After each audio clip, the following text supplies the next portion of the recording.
Hola, Taurus Sun, Leo Moons.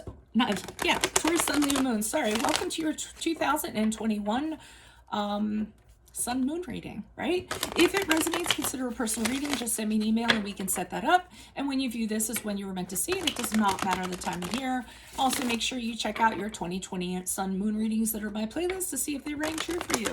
I'm doing these in order of requests in the comments. Be sure to post yours up. The first portion of this, we will go over the traits of your Sun Moon sign. I'll then lay out the main cards and we'll take a quick look at your 2020. After that, be sure to click on the link below to take you to the VIMEO reading where I'll have a deeper interpretation of the cards with clarifiers. I'll be dividing the year up into 4 separate quadrants. And then other things I'd like to mention, ask me a question on Instago, check me out on Facebook, check me out on Instagram. I'm now on TikTok too. I don't think I'm going to be TikToking. And then check out my playlist for my compatibility readings. Other than that, let's get to the traits of your Sun-Moon combination. So Taurus Leos, you can rely on yourself, count on yourself, and you treasure your abilities to do so and not needing anybody, okay? So you pretty much are self-reliant. You don't need anybody.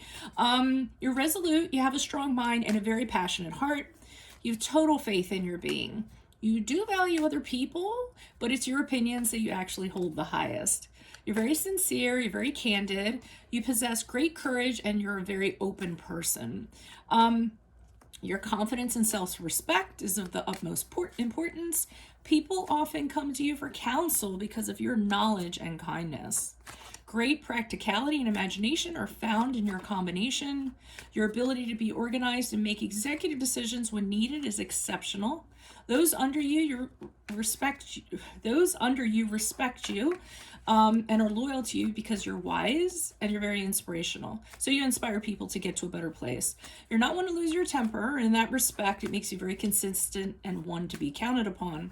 However, there are times when you can be a little too assertive and bossy because you have so much confidence in your decisions. While you are a wonderful leader, you are not open to others telling you what to do or how to do it. You are a positive, dependable, and loyal friend, and you base those friendships on hunches rather than logic. When you were younger, you may have been a little stubborn and intolerant of other views, but as you grow older, you see how these actions can hold you back. Act very carefully because at times your overconfidence can overcome reason.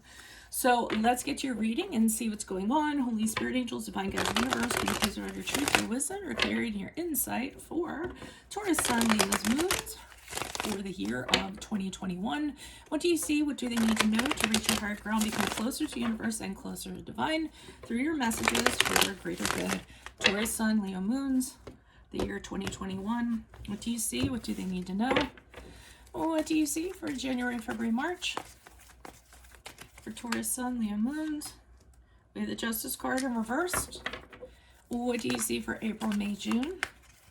For Taurus Sun, Leo moons, we have the King of Swords in reverse. Rough start, rough start. What do you see for July, August, September? We have the Ten of Cups in reverse. And then what do you see for October, November, December for Taurus Sun, Leo moons? The Seven of Cups in reverse. Okay, so we're starting off the year. Some sort of unfairness, something has been, you could have had some sort of legal, something in the courts, something that was going to be determined legally, and there's a chance that it actually might not go in your favor, okay? If it's not this, at the beginning of the years, at the beginning of the year, it can just be, you know, people being generally unfair to you, people blaming things on you, people having a bias in regards to you. It can be things out of balance because of this, okay? And, or, you know, when it comes to other people, things not going in your favor. It's also a big card of dishonesty too. So you could be dealing with some dishonest people who are kind of shirking responsibilities, putting blame on you, things like that. This is also the card of Libra, if that resonates. As we move into April, May, June, King of Swords in reverse. This could be the culprit of what's kind of going on over here, because the King of Swords is not a very nice individual. In fact, oftentimes he is a boss, somebody in a supervisory position, a managing position, who really kind of puts the screws to you, okay?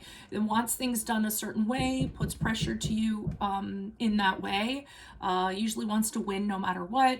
can con you, can convince you to kind of do things. Whoever this person is doesn't necessarily need to be a boss.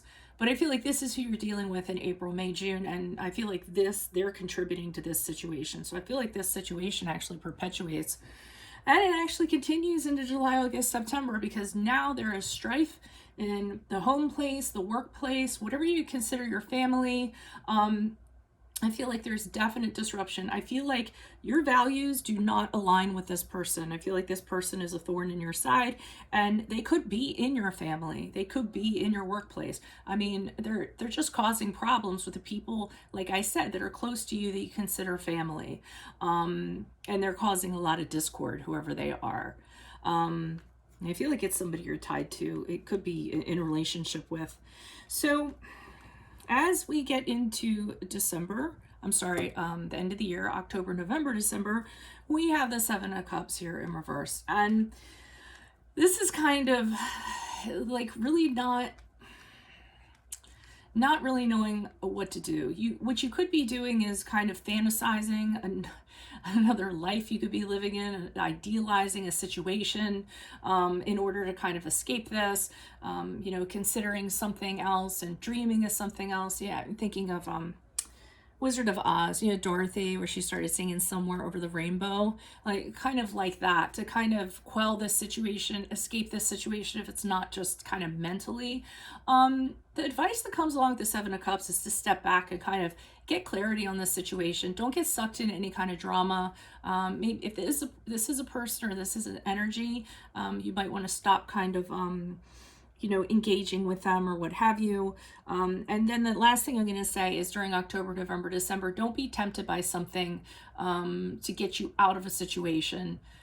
So in other words, something that might be presented to you might seem better than it actually is just because you're in a bad situation, and you might end up like jumping into it. And then once you get into it, it's out of the frying pan into the fire, so to speak. So that's what I have for you all. If it resonates, consider a personal reading. Send me an email and set that up. Otherwise, make sure you click below to the Vimeo reading where I'll have a deeper interpretation of these cards with clarifiers.